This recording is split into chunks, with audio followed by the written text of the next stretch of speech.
Ok, bueno, ahora sí quiero darle las buenas noches a todos los participantes. Muchas gracias por conectarse, por ser puntuales. Ahora estamos, bueno, con el equipo de leasing. Tenemos a Carlo Mario, a Johan y a, bueno, está Margie, está Male. Y en esta oportunidad nos van a contar los tres un poco de cómo tener liquidez en crisis, ¿no? Qué nuevas soluciones se han dado y se pueden dar. Y bueno, ahora voy a darle el paso a Carlos Mario, él es cofundador de Leasing. Además, también mencionar que Leasing es una empresa del programa de aceleración de Emprendupe, que está actualmente vigente. Entonces, sin más, voy a darle la palabra a Carlos Mario. Gracias, Ana Lucía, ¿cómo están? Y buenas noches a todos. Cumplimos 100 días de cuarentena y creo que cae perfecto este análisis que vamos a hacer de cómo obtener liquidez en crisis, porque si bien todo apunta a que la cuarentena de manera formal se levanta, la crisis todavía se queda.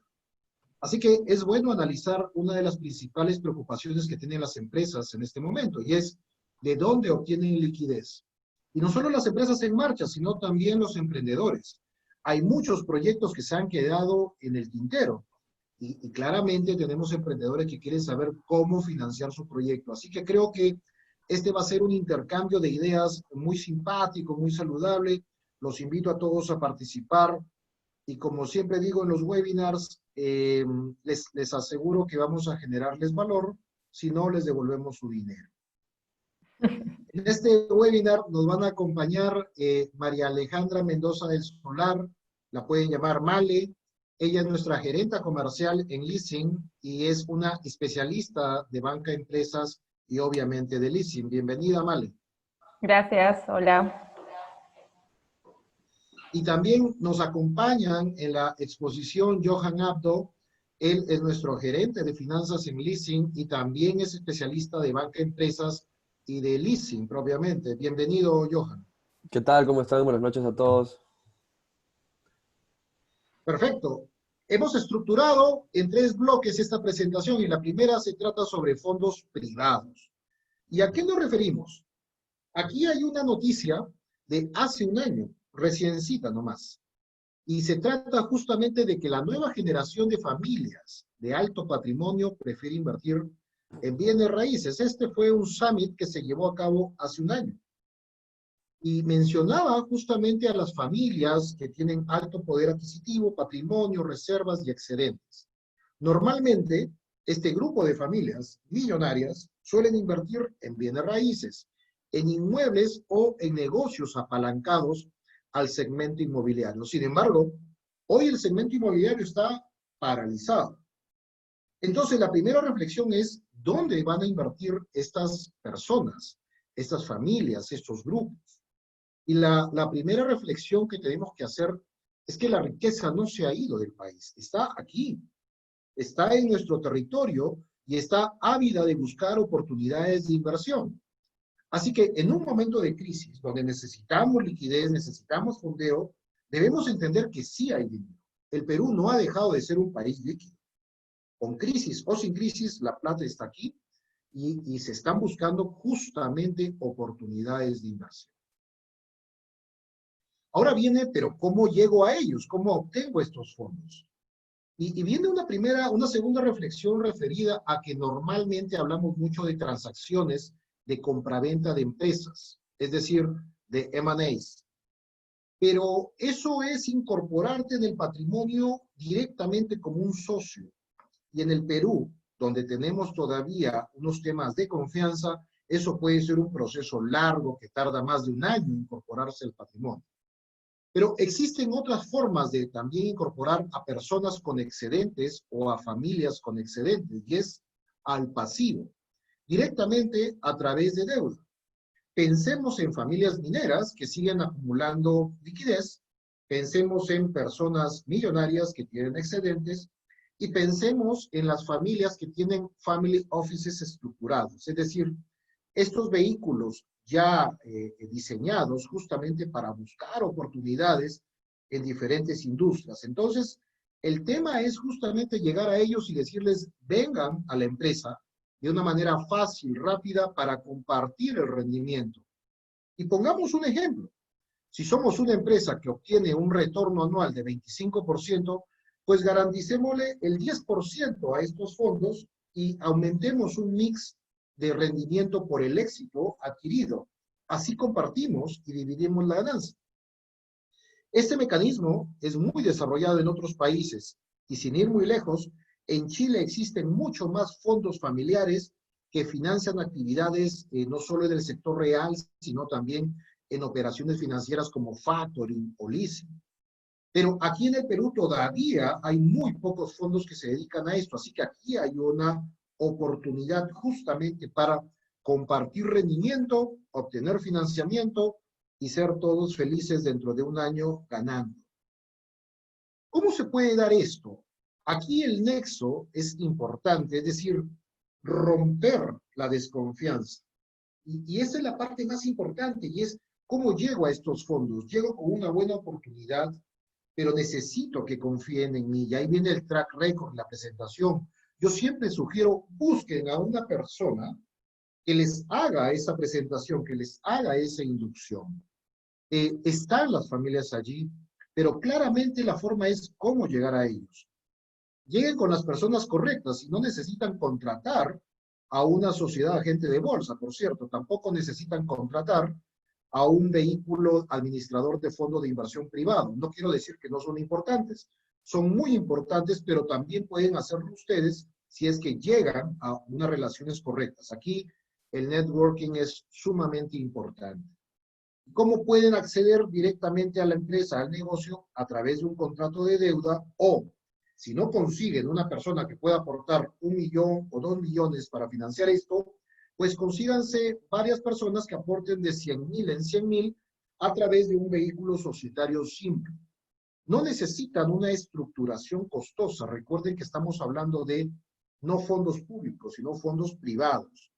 Armen una empresa o una sociedad anónima cerrada, donde básicamente los estatutos es la constitución de una empresa, de una compañía que dice en qué voy a invertir en los fondos, para qué, cómo, cuándo y en dónde no los voy a meter.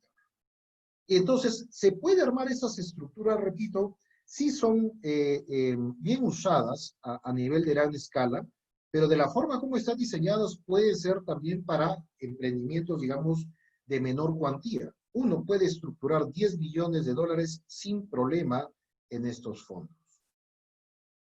Ahora quiero dar pase a Johan para que nos cuente también una segunda manera de financiar que, aunque parezca obvia, hay muchas empresas que no están gozando en este momento de los fondos ni de Reactiva Perú ni del FAE.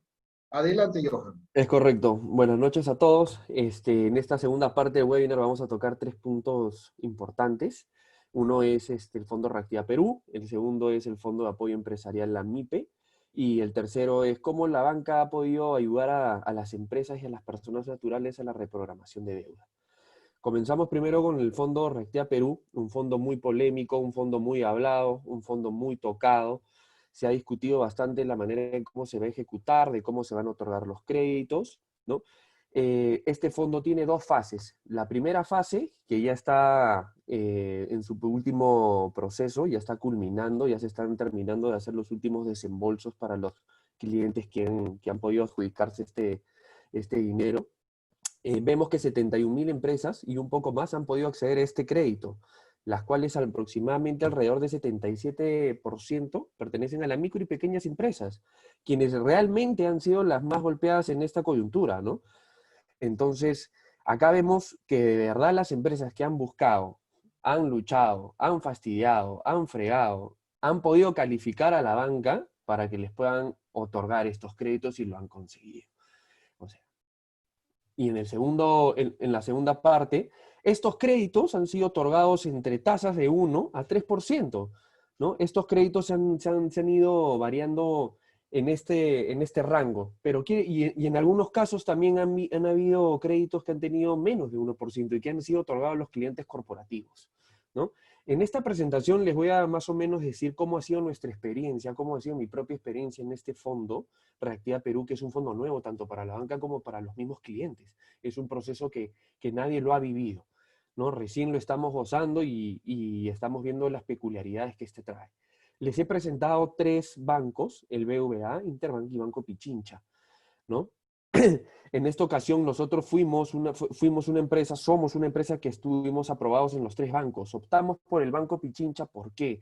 Porque teníamos unos lazos comerciales bien arraigados, manejábamos productos financieros con ellos desde hace mucho tiempo. Teníamos una comunicación con nuestro sectorista, que ya más adelante se las voy a comentar, que fue muy importante para poder tener acceso a este crédito, ejecutarlo de manera rápida, saber qué procedimientos y qué protocolos habían que seguir, por lo cual era algo sumamente nuevo para todos. No sabíamos cómo realmente se iba a ejecutar, cómo se iban a otorgar y qué procedimientos iban a venir en el camino, ¿no? Este fondo, acuérdense que en el primer fondo de Reactiva Perú está el fideicomitente, que es el Ministerio de Economía y Finanzas, está el fiduciario, que es COFIDE, quien es el que supervisa este fondo, quien es el que tiene la correa en la mano, por llamarlo así, ¿no? Ellos son los que van a hacer las auditorías a los bancos de los files de cada cliente, de que en verdad se estén cumpliendo las normas y los procesos que se estipularon en un inicio, ¿no?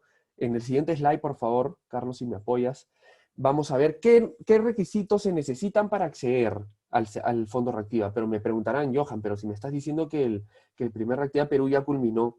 No, ahorita vamos a hablar del segundo Reactiva Perú. Es la segunda fase, que ahorita está por comenzar. Han habido mucho palabreo, mucho tema de entidades gubernamentales que se han involucrado en el sentido que han dilatado el proceso de esa segunda fase, ¿no? Vamos a ver qué se necesita. Llegar a un sectorista de banca empresa es primordial. Saber y tener a un sectorista que nos ayude, que tengamos mucha comunicación, que podamos conversar con él, ayuda bastante a obtener este crédito. ¿Qué pasa si no lo tienes? Bueno, siempre tenemos a un referido, a un amigo, a alguien que nos puede decir, oye, puedes ir donde él, puedes ir donde este banco, puedes ir con él te va a ayudar, él es servicial, él me ayudó a mí, y así lo podemos conseguir. Otra de las cosas muy importantes que hay que tener en cuenta es que tener la información financiera es vital. Tienes que tenerla ordenada, actualizada, completamente zanjado y aterrizado todos esos temas, porque eso te va a ayudar a poder conseguir el crédito con mucho mayor rapidez. Vas a ser mucho más efectivo en la presentación de los documentos y el banco te va a ver también con otros ojos. Ah, este cliente también tiene toda su información financiera ordenada. O sea, ya comenzamos bien por ahí. Dentro de los requisitos se van a presentar tanto los estados financieros 2019, si bien es cierto, SUNAT ha cambiado la presentación del pago de los impuestos y de los impuestos a la renta y de J del 2019, pero puedes presentar el preliminar, ¿no? Y en algunos casos te aceptan las declaraciones juradas del 2018. Pues tienes que mostrar también reportes tributarios donde muestran el resumen de cómo vas en el año, dar los últimos PETs, y te van a hacer algunas preguntas, ¿no? De cómo estás teniendo en cuenta, cómo está golpeándote la cuarentena, la coyuntura, cómo estás ayudando a tus clientes, cómo estás enfocando los pagos a proveedores, a mayoristas, y una serie de preguntas más que serán puntuales en específico para cada empresa, ¿no? Y mostrar una solidez en la industria a la que perteneces. Esto, si bien es cierto, es importante, pero no quiere decir que si no estás en una industria sólida no te van a atender. Eso tampoco es así. Hay empresas que han sido muy golpeadas y, por ejemplo, en el rubro de la construcción, han podido acceder a estos créditos de Reactiva Perú, pero han sido vistos con otros ojos. Imaginemos que veamos el sol con unos ojos y te pones lentes de sol, ¿no? Más o menos es así la figura. Carlos, ¿me ayudas con la siguiente presentación? Ahora vamos a tocar rápidamente el tema del préstamo del Fondo de Apoyo Empresarial. Este es un fondo empresarial a la MIPE, a la micro y pequeña empresa, cuenta con 300 millones de soles y se estima que beneficiará más o menos unas 10.000 micro. Como lo mencioné anteriormente, el fideicomitente viene a ser el Ministerio de Economía y Finanzas, quien tiene el patrimonio, quien lo va a supervisar es el fiduciario COFIDE, quien es el que va a tener la correa en la mano para decir a las entidades que han otorgado estos créditos, oye, no están cumpliendo con esto, oye, no están haciendo lo que estipulamos, las reglas no se están cumpliendo, para justamente evitar el tema de fraude, de dar este tipo de créditos a empresas que están metidas en la corrupción o que tienen lavado de activos y de muchas más, ¿no? Y los beneficiarios obviamente son las MIPYMES. Siguiente slide, por favor. En este préstamo, ¿qué se necesita para acceder a este crédito? Mire, este crédito del Fondo de Apoyo Empresarial está dirigido básicamente a la producción, al turismo, al comercio y a servicios conexos. Empresas que tuvieron una calificación con un riesgo 100% normal, que se mantienen en su récord crediticio saludablemente, que que asumen sus obligaciones financieras y que tienen ese expertise para que para meses adelante, para largo plazo, puedan seguir haciéndolo, ¿no? Porque no significa que tú agarras y te dan este fondo de apoyo empresarial y te dan el fondo de Reactiva Perú y tú te tapes los ojos y más adelante digas, no, yo no lo voy a pagar. No, no es así, ¿no? Justamente las entidades bancarias tienen un área de riesgos, un área de créditos que verifican qué empresas pueden ser sólidas y sostenibles en el tiempo para poder otorgar estos créditos. Johan, creo que tenemos una consulta de Víctor Martín. A ver, sí, por ¿Tienes favor. la mano levantada? ¿O fue por Si casualidad? No tenemos sé una si Víctor nos consulta, no sé. escuchas. Ujú. Igual recordarles que tienen la posibilidad de escribir su consulta en el chat, o igual Ujú. levantar la mano para poder darse el micrófono. Perfecto. Bueno, continúo entonces. Ana Lucía, me avisa si es que está Sí, la por favor. pregunta. Ok. Bueno, hablando ya estructuralmente de este fondo, de este fondo FAE, la estructura viene a ser de 36 meses como plazo máximo. Tiene 6 meses de periodo de gracia, a comparación del fondo Reactiva, que si bien es cierto, no lo mencioné, también tiene hasta 36 meses como plazo máximo, pero tiene 12 meses, 12 meses máximo como periodo de gracia, ¿no? Entonces, esto también nos podemos dar cuenta que el gobierno pues está tratando de estimular, de inyectar liquidez, de decir, oye, escúchame, vamos a salvar a las empresas, vamos a ayudarlas, vamos a hacer que la cadena de pagos no se rompa, que esto siga creciendo, que esto siga sólido. Y es justamente estos fondos, ¿no? Estos fondos están dedicados para que esas cadenas internas que son hacia nuestros colaboradores y las externas que son para pagar las cadenas de pago no se rompan, ¿no? Adelante, por favor, más. Ahora vamos a hablar de la reprogramación de créditos. Esto comenzó, pues, ni bien la cuarentena dio inicio, ¿no? Decíamos, oye, y ahora si no tenemos trabajo, si las cosas se van a paralizar, ¿cómo te vamos a pagar las deudas?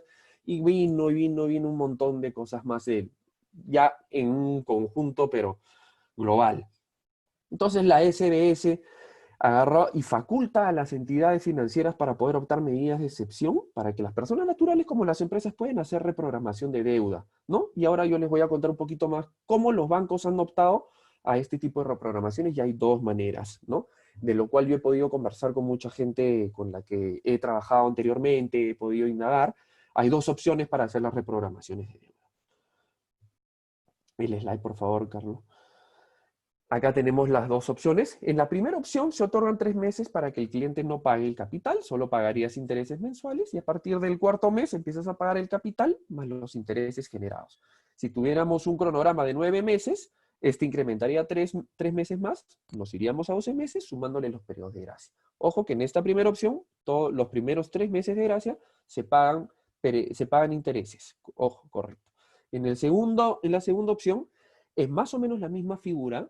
Tú tienes un cronograma de 9 meses, un periodo de gracia, pero durante los meses de periodo de gracia no pagas ni intereses ni capital. Quiere decir que a partir del cuarto mes recién ejecutas y comienzas a pagar tanto capital como los intereses generados anteriormente.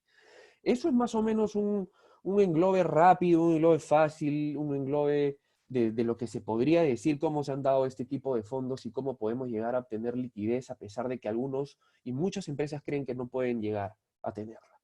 Ahorita le doy el pase a María Alejandra, que nos va a poder hablar un poquito más sobre el tema del leasing de activos. Y ya las preguntas Gracias, las vemos después.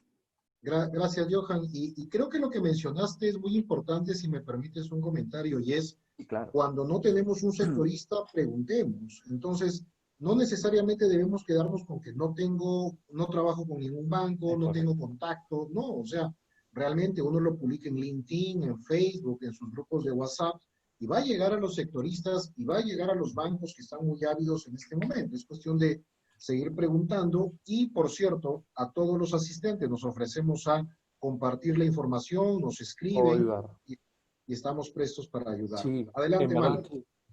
Correcto. Buenas noches con todos. Mi nombre es María Alejandra Mendoza. Me dicen Male, como ya les ha comentado Carlos Mario. Y bueno, sí, para comentar un poco sobre lo que dice Johan, qué importante es perderle el miedo a fondear tus operaciones con el banco, ¿no? Sobre todo cuando están relacionadas al giro del negocio. Yo voy a hablar un poco más a detalle sobre el leasing, los beneficios del leasing, y luego vamos a separar un poco lo que es leasing financiero del leasing operativo.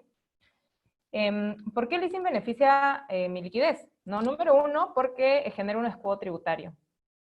Tanto en el leasing financiero y en el leasing operativo, genera un escudo, ya que en el financiero se refleja en la depreciación y en el operativo en el gasto como un pago, un servicio. Financias casi el 100% del activo, en algunos casos en empresas corporativas llegas a financiar hasta el 100%, por lo general es el 90-80% lo que financian los bancos, en cuotas mensuales, ¿no? Hasta en plazos de 3, inclusive 4 o 5 años si hablamos de inmuebles. ¿Me ayudas, Carlos, porfa, con la siguiente? En el leasing financiero, bueno, es un financiamiento con el cual amortizas el capital para que finalmente el activo sea tuyo. Tú estás pagando todos los meses para adquirir el activo al final por un valor de compra simbólico que por lo general es $1, ¿no?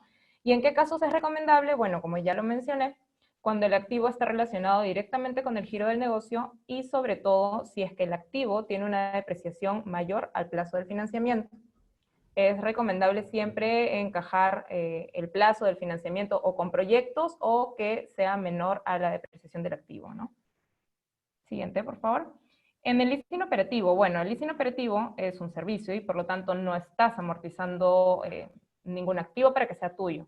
Siempre va a ser propiedad del que te brinda el servicio. ¿En qué casos es recomendable el leasing operativo? El leasing operativo es recomendable cuando el activo pierde valor muy rápido, como son las laptops, como son los celulares, todos los activos tecnológicos. Cuando tiene costos ocultos, por ejemplo, si es que decides hacer el leasing de las laptops y no tienes un equipo de soporte, te puedes quedar con la laptop con la pantalla azul, tienes mano de obra paralizada, no tienes personal que responda para eso, ¿no? Y tienes que ir contratando también planilla. Cuando el activo no se relaciona directamente con el giro del negocio, lógicamente necesitas tener las líneas en los bancos libres para lo que sí se relaciona con el core business, y cuando no agrega valor al patrimonio de la empresa. ¿Podemos ir a la siguiente, por favor? Y en esta diapositiva me enfoco mucho más en lo último que dije, ¿no? Cuando no agrega valor al patrimonio de la empresa. Tenemos muchos casos en el Perú donde el valor de la marca es lo que más agrega valor al patrimonio. Si habláramos específicamente de las laptops, hacer un leasing de laptops o de equipos tecnológicos definitivamente no agrega valor a tu patrimonio, ¿no? Entonces hay que dejar la caja de la empresa para financiar capital de trabajo, para financiar innovaciones, contratar talento. Finalmente, lo que más agrega valor al patrimonio va a ser el goodwill de la empresa, ¿no?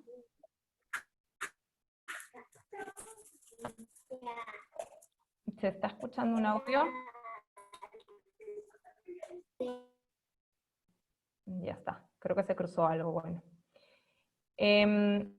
Bueno, el leasing no es solo para las grandes empresas, de hecho en Europa el leasing es la segunda fuente de financiamiento para pymes, pero ¿qué pasa en Perú, no? Según Comex Perú, el 92.7% de las empresas en Perú son pymes, pero la realidad es que la banca no facilita el financiamiento a pequeñas y medianas empresas. Hay muchos baches que pone para acceder al financiamiento y específicamente al leasing. De hecho, hay ciertos bancos que te ponen un mínimo de facturación para que puedas acceder al leasing, ¿no? Entonces ahí es donde se abren diferentes ventanas y donde el leasing operativo empieza a coger mucha más cancha y empieza a tener mucha más participación. Como vemos en el cuadro, en un año hubo una reducción del 4% de colocación de leasing financiero, y tan solo en 4 meses de diciembre del 2019 a abril del 2020 ya hay un menos 3%. La siguiente, por favor. En este slide les puedo enseñar el tipo de depreciación que tienen los activos tecnológicos. Me enfoco más en leasing operativo con activos tecnológicos porque, bueno, somos de leasing, y es un ejemplo muy claro como para que todos podamos entender. En 2.5 años hemos pasado de 7ª generación a 10ª generación. Y a mí me gusta mucho comparar este ejemplo también con los iPhone, ¿no? Que es algo que todo el mundo usa, iPhone o Android, celulares. Tú te compras el iPhone 8 y parpadeas y ya existe el 11 y el 8 ya no te cuesta ni la mitad de lo que te costó antes, ¿no? Algo así pasa con el leasing de activos tecnológicos. Pasamos de 7ª a 10ª en 2.5 años, ¿no? La obsolescencia es muy alta y esto no conviene. Por eso es que los bancos no apuestan por el leasing tecnológico. Ahora me voy a enfocar un poco más en lo que hace leasing, como leasing operativo. Cuando separamos el leasing financiero del leasing operativo, tiene que quedar claro que el leasing operativo es un servicio. Y como tal, cada empresa tiene la potestad de poner su valor agregado o sus diferenciadores para, lógicamente, captar más mercado. En leasing, nosotros sí apostamos por startups. No somos un modelo tradicional de contrato de leasing en donde tú firmas un contrato y te quedas pagando todas las cuotas hasta que finalizan. Nosotros sí tenemos diferentes tipos de negocio, podemos ir inclusive aumentando activos en el contrato progresivamente dentro del plazo solicitado. El servicio es por donde nosotros nos diferenciamos, ¿no? Nosotros damos laptops, pero realmente la laptop viene con el servicio.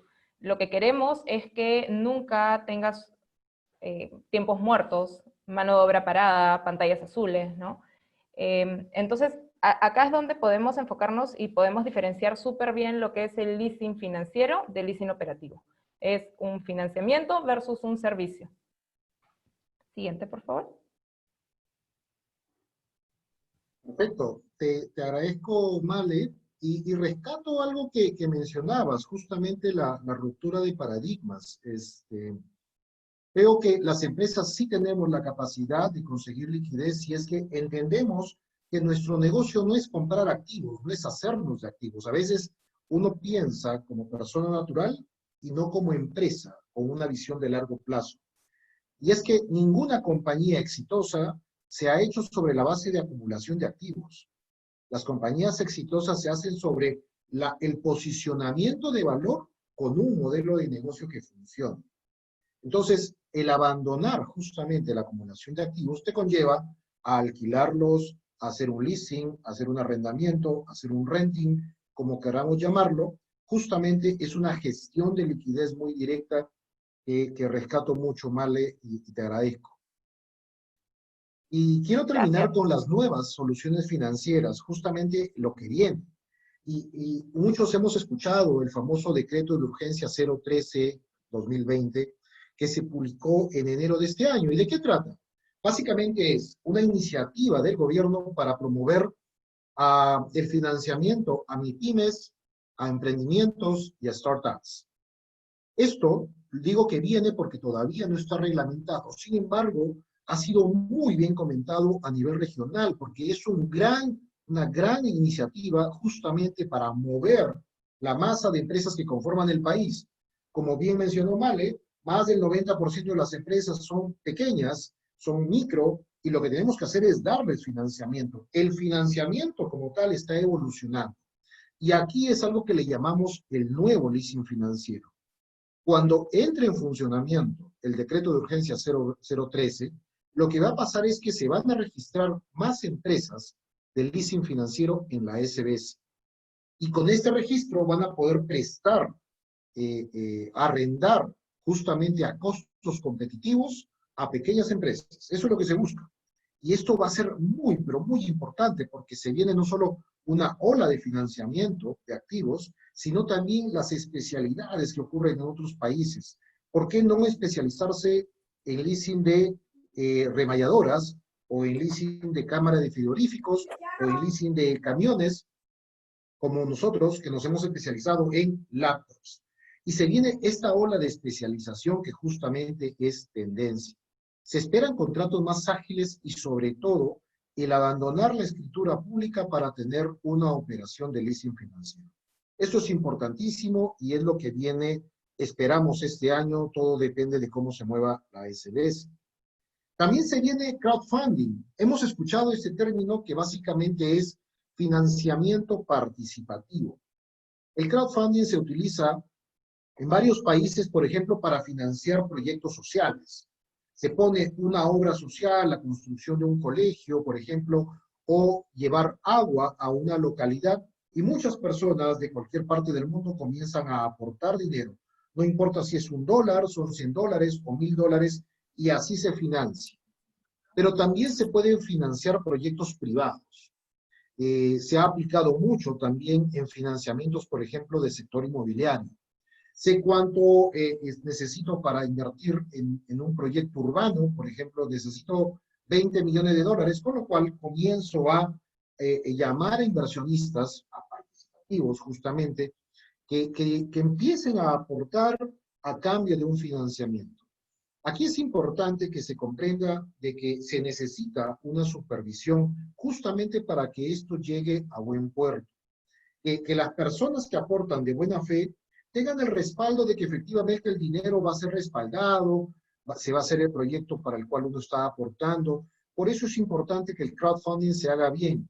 Pero si se hace bien, con la reglamentación correcta, esto va a ser un boom.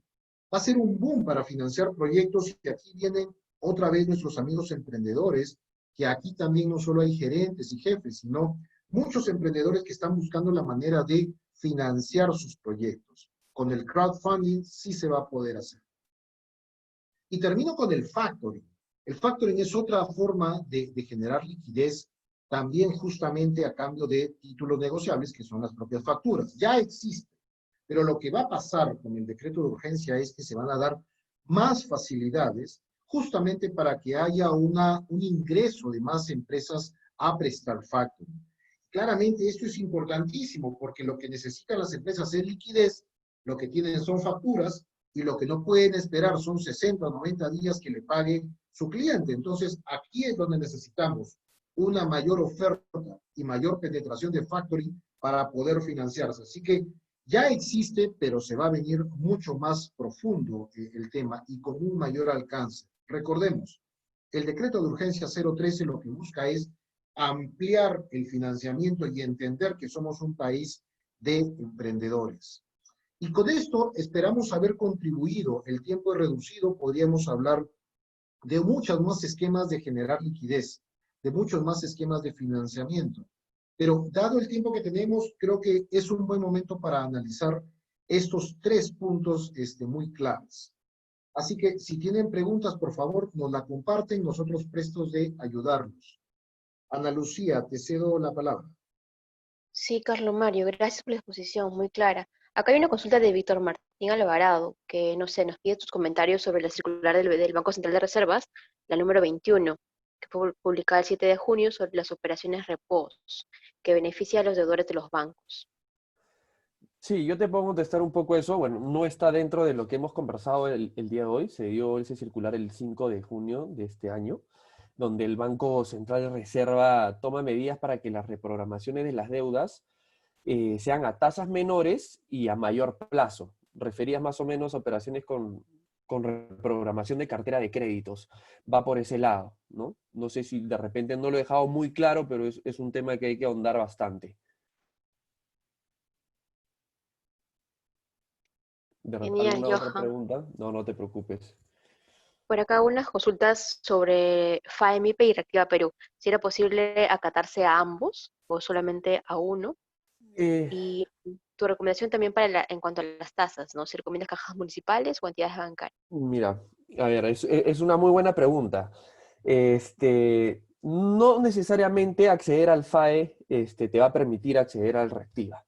El FAE está destinado para ciertas empresas y a ciertos sectores, como es comercio, turismo, que son empresas un poco más pequeñas, son microempresas, donde tienen un tope, un techo de fondos, ¿no? Van a llegar hasta 90.000 fondos, es lo máximo que se les puede dar en el fondo FAE.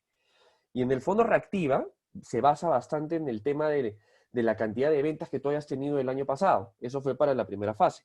Para la segunda fase se va a destinar, porque los lineamientos han cambiado, el monto equivalente a 3 meses de venta promedio mensual del año 2019. Y eso, registrado en SUNAT.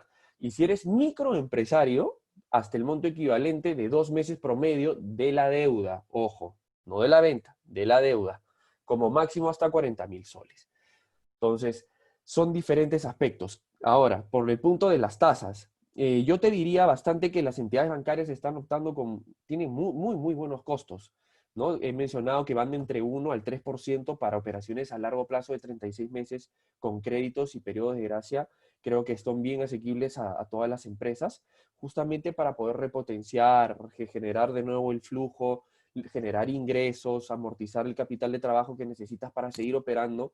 Creo que da bastante, hay una carrera bien ancha entre esos 12 meses de periodo de gracia que te pueden otorgar, ¿no? Junto con la tasa que es muy, muy baja. Johan, ¿y cuándo convendría a una empresa ir a solicitar a una caja municipal y cuándo a un banco? ¿O va a los dos directamente? Mira, también es una buena pregunta. Ir a una caja o ir a un banco o cuándo vas a una u otra. Yo pienso que primero tienes que moverte con las entidades bancarias porque son las que tienen mayor comunicación al SR. Pueden adjudicar un globo mayor, un globo mucho más grande de plata para poder otorgar a la cartera que ellos manejan, ¿no? Entonces, yo te diría como consejo y como experiencia propia que primero toquemos la puerta de los bancos y como última instancia, pues, ir a alguna caja con la que trabajemos o hayamos trabajado o nos hayan recomendado, ¿no? Siempre es bueno con los bancos porque eso también nos va a generar un historial crediticio para futuro, ¿no? Y eso también es importante tenerlo porque también te da acceso a nuevos productos financieros en el camino. Buenísimo. Buena recomendación. Tenemos acá creo una consulta de Margot. Tenía la mano levantada. No sé si nos escuchas, Margot. Puedes igual activar tu micrófono si deseas y compartirnos tu consulta. Vale, el montón. Si no, igualmente continuamos con las del chat. Bueno, sí, nos preguntan sobre si puede aplicar el préstamo. Family Officers, creo que fue mencionado por Male. Ah, fundeo sobre en Family Officers. Creo que Sí, Margot ya quitó el unmute. Margot, ¿nos escuchas? Sí, los escucho. No. ¿Me ¿Cómo escuchan? estás, Margot? Buenas noches. Sí, Sí, buenas noches. Mi pregunta era para Johan. En esta segunda etapa de Reactiva Perú, ¿tomarán en cuenta si las MIPES contamos con historial crediticio o habrá oportunidad para las MIPES en esta nueva etapa? Es una muy buena pregunta, Margot, y sí, sí va a haber una oportunidad para las personas y perdón, para las empresas que no han tenido un récord crediticio. Conozco tanto en la primera fase también se ha dado, he conocido algunas empresas que no tenían un historial crediticio que les han podido otorgar. Y es justamente ahí lo que dije en mi presentación, que el tocar la puerta a un buen sectorista, el tener un referido y a una persona que te pueda brindar ese apoyo y esa buena comunicación te va a servir bastante. Si gustas, en algún momento me puedes escribir a mí por interno y yo te puedo brindar la ayuda o tratar de contactarte con alguien quien te pueda asesorar y brindarte quizá el fondo Reactiva, ¿no? Hacer todo lo posible para que lo puedan obtener. buenísimo. Y Ana Lucía mencionó que había una inquietud sobre un family office. Un family office es un canal que utiliza justamente una familia o un grupo económico para invertir en nuevos proyectos. Por ejemplo, una familia que pueda tener una gran inversión minera o una gran inversión agrícola obtiene excedentes como familia, obtiene patrimonio, que no se lo va a gastar porque son millones de millones. Entonces dice, voy a destinar un fondo para que sea invertido en nuevos negocios. Pueden ser negocios inmobiliarios o pueden ser negocios de otros sectores. Pueden ser negocios financieros, por ejemplo. En Chile, justamente, se generan estos fondos y financian empresas de factoring, empresas de leasing. Entonces, son patrimonios de personas con mucho excedente que los utilizan para invertir en nuevos sectores. Y en el Perú, sí hay family offices también muy importantes, la familia Vice, la familia Marzano, que han constituido justamente estos fondos para poder invertir. ¿Cómo llegar a ellos? Repito, puedes llegar, contáctalos, llámalos, atrévete, mándate, no hay nada que perder y mucho que ganar, pero si logras encontrar a alguien que te presente, eso es importantísimo, porque así funciona las relaciones, sobre todo en el Perú. Necesitas que alguien te presente porque eso significa que confío en la persona que me lo ha presentado, por lo tanto es alguien de confianza. Eso funciona mucho aquí, tal vez en otros países el tema es distinto, va directamente, pero aquí funciona mucho el relacionamiento, así que otra vez, preguntando en las redes sociales, preguntando con tus amigos, vas a llegar, pregunta en tu universidad, en tu grupo de amigos, vas a llegar tal vez a la persona correcta del fondo del Family Office es correcto. Excelente. tenemos otra consulta de Úrsula. si la facturación anual de 2019 fue de 200 millones, ¿debo buscar aplicar a Reactiva o a FAEMIP?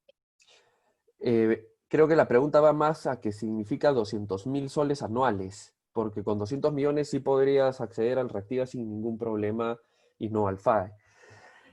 Sí, mira, yo conozco muy cerca a empresas que facturan 200.000 soles hasta un poco menos y han podido acceder al fondo Reactiva. Como digo, hay que tocar bien la puerta y a la persona indicada para que nos pueda apoyar. Ahorita hay mucha saturación en eso, pero sí se puede entrar al Reactiva. ¿Y por qué te diría Reactiva? Porque tiene otras condiciones un poco más amplias, en el sentido de que tienes más periodos de gracia y que las tasas son un poco más bajas.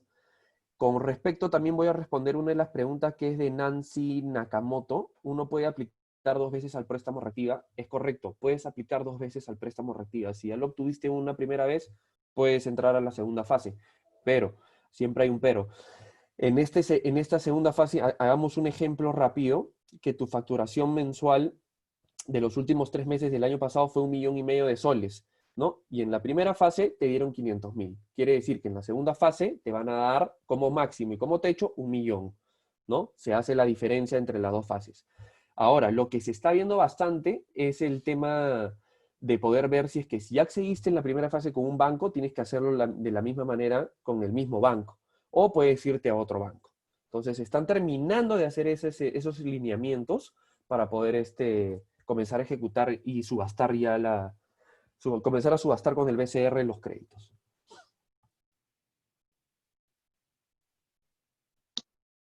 Genial, gracias, Johan. Hay una última pregunta. En la plataforma de Slido sobre crowdfunding, ¿hasta cuánto capital se puede levantar? ¿Y qué medios o plataformas existen?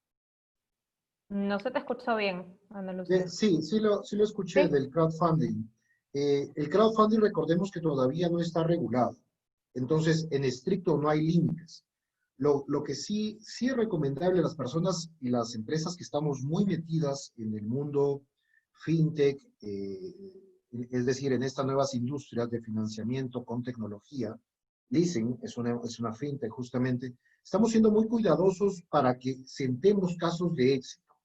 Entonces, no hay límites en este momento, con lo cual sí es necesario una supervisión para que las cosas se hagan bien, se hagan de manera correcta, y vayan avanzando. Yo creo que aquí, justamente en el crowdfunding, se necesitan mucho caso de éxito, mucha prudencia, mucho inversionista o emprendedor serio que quieran hacer las cosas bien. Entonces, la verdad es que muchas empresas, incluyendo nosotros y emprendedores, estamos esperando que el crowdfunding se masifique, es decir, que haya muchas plataformas donde podamos invertir, sea para un proyecto pequeño, como algo más grande, como un mueble, o finalmente también, ¿por qué no?, en un emprendimiento social.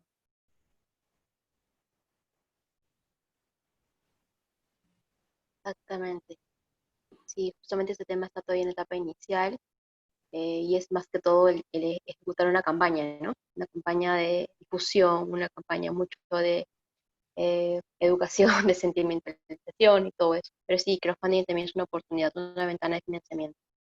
No sé si hay alguna Es otra pregunta. correcto, Ana Lucía, Ujú. y hay mucha inquietud, no nos equivocamos al hablar mucho de Reactiva, porque sí hemos notado que hay muchas empresas que quieren acceder, no han tenido la oportunidad todavía. Así que, Johan, te hago una pregunta. ¿Cuándo viene Reactiva 2? ¿Qué sabes al respecto? Como mencioné al comienzo, ya se está terminando de hacer los últimos desembolsos, eso lo sé por fuente completamente cercana, que ya se están terminando de hacer los últimos desembolsos del primer Reactiva y se están terminando de dar los últimos lineamientos para el Reactiva 2, justamente para evitar que esta plata y que estos créditos lleguen a empresas que estén en temas de corrupción, que estén con lavado de activos, terrorismo, etcétera, etcétera, ¿no? Porque esa plata tiene que llegar en verdad a empresas que van a usarla, que van a meter el capital de trabajo, que van a apostar por su gente interna, colaboradores, porque para eso están destinados los fondos, ¿no? Y se entendía que los fondos, según el decreto, iban a comenzar a ejecutarse a partir del día 22, o sea, el día de ayer, pero han habido ciertos retrasos y asumo que yo pienso que deberían estar comenzando a ejecutarse las primeras subastas la semana que viene. Hubo una, si mal no recuerdo, el día 10, la primera semana de junio, pero fue muy, muy corta y hubieron unos temas con COFIDE que comenzaron a pausar todo eso, ¿no? Los reglamentos, los lineamientos. Buenísimo. ¿Y qué monto se va a dar en Reactiva 2? ¿El mismo que Reactiva 1 o va a ser más o es menos? Es similar, se está otorgando la misma cantidad, pero ya cada banco está entrando con cierta cartera global para poder adjudicar cierto pedazo de fondo, ¿no? Y a eso Pero el poder monto distribuirlo. total será también de ¿cuántos millones el monto total de Reactiva 2? No tengo el número exacto, pero bordean los 300 millones, igual que en la primera fase. Buenísimo, buenísimo. ¿Hay otra Sí. pregunta, Ana Lucía, o damos por concluido? Por acá hacen una consulta sobre fondos concursables del Estado, que también es una forma también de obtener capital. Me imagino que se refieren a los de Produce, Innovate, como Innovar para Reactivar o el Reto COVID. Sí, bueno, digamos, no los hemos tocado ahora, hay bastantes maneras de financiar, pero están más dirigidas a micro y están dirigidas a emprendimiento. Bajo el público objetivo que teníamos en este webinar, hemos escogido aquellos que tengan, vamos, un poquito más de volumen, pero sí los fondos, digamos, que hay de Produce y también fondos de proyección social, hay mucho fondo dirigido, por ejemplo, al café, al cacao y a un montón de industrias para que fomentan la zona de influencia en la sierra o en la selva. Esos siguen activos y es cuestión de seguirlos buscando y empujando, o sea, eso no ha parado. Exacto. No sé si hay una otra pregunta de los participantes. Yo como aporte adicional puedo añadir que en verdad si alguien necesita justo lo que dije, tocarle la puerta a algún funcionario del banco para que los puedan ayudar, bienvenido sea, estoy para apoyar, todos son emprendedores y hay que salir adelante como país, ¿no? Así es que puedo poner mi mano para que me escriban sin ningún problema. Genial. No sé si Buenísimo. tienen un correo que nos puedan compartir a los participantes también. Sí, claro, lo voy a dejar en el chat para que me puedan escribir si es que en caso necesitan. ¿Te parece bien, Ana Lucía? Sí, genial. Excelente, buenísimo.